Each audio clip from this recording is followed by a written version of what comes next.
अस्सलाम वालेकुम जी, कैसे हैं आप सब लोग। आई होप बिल्कुल ठीक ठाक होंगे, खैरियत से होंगे। तो welcome back to my new vlog. तो यहाँ पर जी मैं पिला रही थी मम्मा को मेडिसिन। ये कोई इंजेक्शन दिया हुआ था, लिख के डॉक्टर ने कहा था कि हाफ़ गिलास पानी में इनको ये मिक्स करके पिलाना है। ये जाहिर सी बात है कि स्टमक के इन्फेक्शन के लिए ही होगा, तो ये उनके लिए बहुत अच्छा है। लेकिन मेरी मम्मा कहती हैं कि मुझे इतनी सारी मेडिसिन क्यों खिला रहे हो तुम लोग, मैं नहीं खाऊँगी, मैं ठीक हो जाऊँगी खुद ही। लेकिन उनके लिए जाहिर सी बात है मेडिसिन बहुत ज़्यादा ज़रूरी है। और आपने देखा होगा कि मम्मा के हाथों पे नेल पॉलिश लगी हुई है। अच्छा, असल में मम्मा सोई हुई थी तो मेरी छोटी सिस्टर ने उनके हाथों पे नेल पॉलिश लगा दी कि मम्मा आप ना फ्रेश फील करेंगी ज़रा। लेकिन मेरी मम्मा को नेल पॉलिशेस वगैरह बिल्कुल पसंद नहीं है। उनकी इतनी सख्त तबीयत ख़राब है कि इस वजह से उनकी नमाज़ भी आजकल नहीं उनसे पढ़ी जा रही, वरना वो नमाज़ नहीं मिस करती होती, तो इसलिए वो नेल पॉलिशेस वगैरह नहीं लगाती, वो अर्क लगाती होती हैं। तो इसलिए फिर मैंने उनकी नेल पॉलिश रेज़ कर दी थी। मैंने कहा नहीं, जब वो नहीं लगाती तो उनके साथ उनको फ़ोर्स मत करो। खैर जी, यहाँ पर कुछ ही देर के बाद फिर मम्मा के लिए खिचड़ी बनाई गई थी, क्योंकि डॉक्टर ने कहा था कि उनको जितनी नरम ग़िज़ा आप लोग खिला सकते हैं उतनी खिलाएं, उनको बिल्कुल रोटी से परहेज़ करवाएं। रोटी उनके लिए बिल्कुल भी ठीक नहीं है। तो एक अदद हमने बीच में आलू ऐड किया था और वाइट खिचड़ी हम लोगों ने बनाई थी जो मूंग की दाल से बनाई जाती है, और साथ में नेस्ले का दही था। उनके लिए दही डॉक्टर कह रहे हैं बहुत अच्छा है, लेकिन सब कुछ आप लोगों ने नेस्ले का यूज़ करवाना है उनके लिए। आजकल पानी भी नेस्ले का ही आ रहा है, दही भी नेस्ले का ही आ रहा है। और यहाँ पर मैं उनके लिए बना कर देने लगी थी। उनको थोड़ा सा हो रहा था कि मुझे कुछ लिक्विडी चीज़ खानी है, तो फिर मैंने उनके लिए ना दूध पत्ती तैयार की, और इसमें मैंने पानी शानी कुछ भी ऐड नहीं किया। सिर्फ दूध में 2 दाने मैंने जस्ट पत्ती के ऐड किए थे, ताकि इसी बहाने चलो इनके अंदर कोई दूध वगैरह जैसी भी चीज़ जाए। इतने दिनों से उन्होंने कुछ भी नहीं खाया हुआ और कमज़ोरी बहुत ज़्यादा फ़ील कर रही थी, बीपी बहुत ज़्यादा लो होना स्टार्ट हो चुका था। तो मैंने फिर दूध के अंदर ही बस 2 दाने पत्ती डालकर उसका कलर चेंज किया था, क्योंकि दूध भी जो है वो भी स्टमक के लिए ठीक नहीं है, गैस करता है। तो फ़िलहाल उनके लिए गैस वगैरह बिल्कुल भी ठीक नहीं है। तो इसलिए फिर मैंने इसी के अंदर इनको ब्रेड डिप कर दी, क्योंकि उनका लिक्विडी सा कुछ खाने को, नरम सा कुछ खाने को दिल कर रहा था। तो मैंने कहा फिर आप ये खाएं, तब तक फिर दूसरी मेडिसिन का टाइम हो जाएगा, तो फिर दूसरी मेडिसिन खा लेंगे। तो बस जब तबीयत ठीक ना हो ना, तब अपनी मर्ज़ी से भी कुछ नहीं खाने को दिल करता, अपनी ख्वाहिश के मुताबिक भी कुछ भी नहीं खाने को दिल करता। अच्छा जी, हम लोगों ने मम्मा की रिपोर्ट्स वगैरह करवाई थी। उनके स्टमक के हवाले से जो भी कोई टेस्ट वगैरह लेने थे डॉक्टर्स ने वो लिए थे, और उनको ये डायग्नोज़ हुआ है कि उनके स्टमक में ना अल्सर हो गया है। तो इस वजह से उनको ज़्यादा स्टमक की प्रॉब्लम जो है वो ज़्यादा हो चुकी है, जिसकी वजह से ये सब उनको सिम्टम्स हो रहे हैं कि दिल ख़राब होता है, खाना हज़म नहीं होता, पेट में दर्द, ये सब जो जितने भी सिम्टम्स होते हैं वो सब कुछ इसी वजह से हैं। तो हम लोग पहले कुछ टाइम के लिए डर गए, परेशान हो गए। हमने कहा कि भाई डॉक्टर साहब ये कोई सीरियस प्रॉब्लम तो नहीं है। तो डॉक्टर साहब इतने अच्छे तरीके से उन्होंने हमें समझाया कि बेटा ये हो जाता होता है, इसकी कोई इतनी टेंशन लेने की ज़रूरत नहीं है, ये हो जाता है। इसका 1 मंथ का कोर्स है, बस वो कंप्लीट करें, इंशाल्लाह पहले जैसी बिल्कुल ठीक ठाक हो जाएंगी। अगर आपको डॉक्टर अच्छे मिल जाए ना, तो मैं कहती हूँ कि आपके लिए वो एक ब्लेसिंग होती है कि इतना अच्छा आपको ट्रीट करना, इतना कंसर्न लेके आपका ट्रीटमेंट करना बहुत बड़ी बात होती है। अल्हम्दुलिल्लाह। खा लो। क्या करूँ, क्या करूँ, क्या करूँ? बोलो खोल के दें, बोलो आनी खोल के दें, बोलो आनी खोल के दें।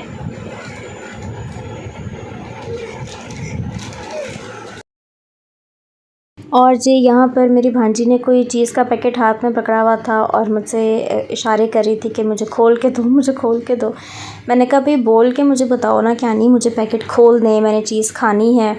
और बहुत कम बोलती है, अपनी मर्ज़ी से बोलती है, बस बहुत कम बोलती है। और कभी कभी ऐसा बोल जाती है कि हम कहते हैं कि इसको ये वर्ड कैसे बोलना आया।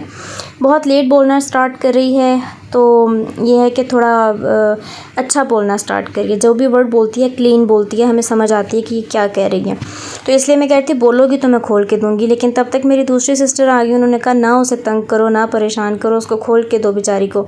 तो फिर बस वही उसे चीज़ खोल के दे रही थी। मैंने कहा नहीं, इसे बोलने दिया करो। अगर किसी चीज़ की ज़िद करती है तो इसे फ़ोर्स किया करो कि मुँह से बोलो क्या चाहिए तुम्हें, ताकि इसको बोलने की आदत हो, इसको अपनी बात जो है ना वो अपनी ज़ुबान से समझाने की आदत हो कि मैं ये कह रही हूँ। क्योंकि अब माशाल्लाह इसकी एज भी बढ़ती जा रही है, तो बोलना चाहिए अब इसको। कुछ बच्चे ना बाय नेचर ही लेट बोलना स्टार्ट करते हैं और कुछ बच्चे माशाल्लाह 2-2.5 साल में ही इतना अच्छा बोल लेते हैं कि उनकी एक एक बात की आपको समझ आती है कि ये हमसे क्या कह रहे हैं। लेकिन ये बाय नेचर ही लेट बोल रही है। अब ये है तकरीबन 3 साल की है, लेकिन अभी तक इतना क्लियर नहीं बोलती, हमें समझना पड़ता है कि क्या कह रही हो।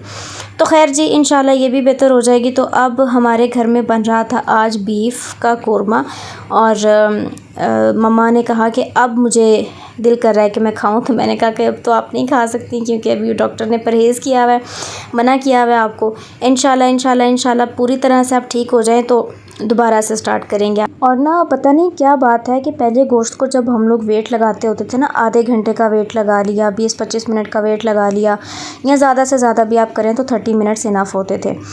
तो गोश्त इतनी अच्छी तरह से टेंडर हो जाता था, इतना अच्छा सा गल जाता था। लेकिन अब मैं ख़ुद भी जब बनाती हूँ ना, पौना घंटा, 1 घंटा, 1.5 घंटा गोश्त को देना पड़ता है, तब जाके कहीं गोश्त टेंडर होता है और गलता है। इतनी मुश्किल होती है इसको गलाते हुए। पता नहीं क्यों आजकल क्या हो गया है गोश्त को, क्यों इतनी जल्दी गलता नहीं है। ये तो खैर हम लोग ताज़ा लेकर आए थे, फिर भी इसके अंदर अभी मेरी सिस्टर ने प्रेशर खोल के चेक किया था तो अभी भी हार्ड था, तो उसने फिर से अब वेट लगा दिया था। तो ये जी इसकी फ़ाइनल लुक थी, ये बिल्कुल तैयार हो चुका था। तो अब बस इसके अंदर इसने गार्निशिंग वगैरह करनी थी, धनिया ऐड करना था, हरी मिर्चें वगैरह ऐड करनी थी। तो मैं आई किचन में, मैंने कहा कि अच्छा चलो मैं इसका क्लिप ले लेती हूँ। और अब तो जी यहाँ पे रावलपिंडी में भी, हम लोग रावलपिंडी में होते हैं, यहाँ का ये सुना हम लोगों ने, न्यूज़ सुनी कि भाई गोश्त जो है ना वो अजीब किस्म का मिल रहा था। मेरा तो दिल नहीं कर रहा कि मैं नाम भी लूँ, लेकिन आप सब लोगों को पता ही होगा। तो गोश्त जब मेरी सिस्टर लेने के लिए गई तो कह रही थी मैं इतना डर रही थी कि कहीं ये उस चीज़ का गोश्त ना हो। तो इसने फिर अच्छी तरह से दुकानदार को पूछा कि भाई आप सच्ची सच्ची बताएं कि गोश्त हलाल है ना, हम लोग लेके जा सकते हैं। तो वो कहता है बाजी बिल्कुल घबराएं नहीं, परेशान ना हो, बिल्कुल साफ़ सुथरा सब हलाल गोश्त है। अल्लाह माफ़ करे, मोहल्ले की दुकानों में इस तरह का नहीं होता। ये तो बहुत बड़ी जो रेस्टोरेंट्स हैं वो लोग ये काम कर रहे हैं, पैसों की वजह से, बचत की वजह से। कमाते ज़्यादा हैं और जब लगाना पड़ता है तो तब वो लोग इस तरह से करते हैं। तो आप बेफ़िक्र होकर लेकर जाएं, और हम लोग वहीं से गोश्त लेते हैं, उसी दुकान से। बहुत अच्छा उनका भाई का गोश्त होता है, वो जो सेल करते हैं, बहुत अच्छा और ताज़ा। तो मैंने फिर उनको बताया, मैंने कहा भी फिर इस तरह से क्यों है, क्यों गोश्त जो है ना इतना टाइम लेता है गलने में। तो वो कहता है कि बाजी अब ये देखें ना कि अब तो उस तरह के जानवर भी तो नहीं रहे, जानवर की खुराक भी जो है ना वो अब उस तरह की किधर है। पहले जानवर हर तरह की चीज़ खाता था, अब तो जानवरों को इंजेक्शंस भी लगाए जाते हैं, अजीब अजीब तरह की उनको ग़िज़ाएँ दी जाती हैं, तो फिर फ़र्क तो आ ही जाता है ना। हमने कहा चलें जी ठीक है। सालन बहुत मज़े का बना था। खाना वगैरह खाकर हम लोग अभी बैठे ही थे कि जब सिस्टर, अच्छा मुझे बहुत ज़्यादा भूख लगी हुई थी और मैंने अपनी सिस्टर के आने से पहले ही खाना खा लिया था। मैंने कहा अच्छा चलो वो जब आएगी ना तब मैं थोड़ा और खा लूँगी, क्योंकि डाइट शाइट से तो मेरा कोई ताल्लुक़ है नहीं, मैं तो डाइट करती ही नहीं। वो मेरी सिस्टर करती है जो ऑफ़िस जाती है और जो यूनिवर्सिटी जाती है। ये दोनों मेरी बहनें डाइट बहुत स्ट्रिक्टली डाइट फॉलो करती हैं। तो मैंने कहा भाई वो उनका स्टेटस कुछ और है, मेरा स्टेटस कुछ और है, मुझे बस तुम खाना दे दो। मैंने अपनी दूसरी सिस्टर से बोला, मैंने कहा मुझे तो भूख लग रही है, मुझे तो खाना भाई दे दो, वो जब आएंगी तो उनके साथ फिर थोड़ा सा खा लूँगी। अच्छा लगता है ना जब शाम को सब घर आते हैं एक साथ, जब खाना खाएं, उस चीज़ की एक अलग ही इंजॉयमेंट होती है। आप बातें करते हैं, साथ साथ हंसते हैं। तो मेरी सिस्टर अपने पूरे दिन की रूटीन फिर शेयर भी करती है कि आज ये हुआ वो हुआ, तो हमारे ऑफ़िस में आज इस तरह से कोई बात हुई, जो भी हुआ वो फिर शेयर करते हैं। फिर मज़ा आता है हम लोगों को सुनने में, हम लोग इंजॉय करते हैं। अच्छा खाना खाया ही था अभी, और मेरी सिस्टर ने आते हुए उसने हमें बताया ही नहीं कि भाई खाना शाना मत खाना, मैं आती हुई पिज़्ज़ा लेकर आऊँगी, और कोई सालन शालन लेकर आई थी साथ। तो मैंने कहा कि तुमने हमें बताया क्यों नहीं। कह रही थी मैंने सोचा कि मैं सरप्राइज़ दूँगी, लेकिन तुम लोगों ने तो मुझे सरप्राइज़ दे दिया कि तुम लोगों ने भी मतलब बीफ बनाया हुआ है, तो मुझे बताते तो मैं ना लेकर आती। मैंने कहा तुम बताती हमें, फिर हम तुम्हें कह देते कि भाई हमने तो खाना शाना खा लिया, तो तुम कल लेती भी आना। खैर जी उसने कहा कि अच्छा चलो अब इसको रख दो, तो ऐसा करते हैं कि जब रात को हमें भूख लगेगी ना हम तब खा लेंगे। तो अब ये रात के तकरीबन 1 बज रहा था, तो हम लोगों को भूख लग चुकी थी। फिर हम लोगों ने अब सालन वगैरह निकाल कर गर्म किया था, पिज़्ज़ा गर्म किया था, और बैठकर मज़े से फिर सब ने खाया था। और ये कहा था कि भाई जब तुमने इस तरह की कोई चीज़ लानी हो ना हमें बता दिया करो, ताकि हम लोग अपनी भूख को कंट्रोल करके बैठा करें। और वैसे भी ना बहन भाइयों को एक दूसरे को सरप्राइज़ देना चाहिए, चाहे वो चीज़ों के हवाले से हो, चाहे वो खाने पीने के हवाले से हो। आप ख़र्चा ना भी करें अपने बहन भाइयों पर ना, लेकिन फिर भी उनको थोड़ा बहुत इतना सस्ता सा भी अगर आप उनको करेंगे ना सरप्राइज़, तो वो एक इस चीज़ की एक फ़ीलिंग ही अलग होती है। आप उस चीज़ को फिर सारी ज़िंदगी याद रखते हैं कि यार मेरी बहन ने, मेरे भाई ने फ़लाँ दिन फ़लाँ चीज़ की थी और मुझे इतना अच्छा लगा था। तो आपको वो चीज़ सारी ज़िंदगी याद रहती है, आप उसको नेक्स्ट अपने बच्चों से भी शेयर करते हैं, तो अच्छा लगता है। ये सब चीज़ें याद रखने के लिए होती हैं। और हाँ, अगर कोई बहन भाई आपके साथ अच्छा कर रहा है तो दूसरे बहन भाइयों को भी चाहिए कि वो याद रखें। ये नहीं करना चाहिए कि बस दूसरे पल भूल जाओ, तो क्या हुआ जी, मेरा भाई था, मेरी बहन थी, उसने करना ही था मेरे लिए। नहीं, ये चीज़ गलत है, उसको याद रखना चाहिए ताकि आप भी कल को जब उस बंदे को आपकी ज़रूरत पड़े, उस दूसरे बहन भाई को आपकी ज़रूरत पड़े, तो आप भी उसके लिए हाज़िर हों। और ये तभी होगा जब आप उस चीज़ को याद रखेंगे कि हमारा बहन भाई हमारे लिए इतना करता है, तो हम उसके लिए क्यों नहीं कर सकते। तो ये सब चीज़ें जो होती हैं ना, ये आपके रिश्तों को और मजबूत कर देती हैं, आपको और एक दूसरे के साथ चलने पर मजबूर कर देती हैं। आप फिर एक दूसरे के बगैर रह नहीं सकते, आप अपने रिश्तों के बगैर रह नहीं सकते।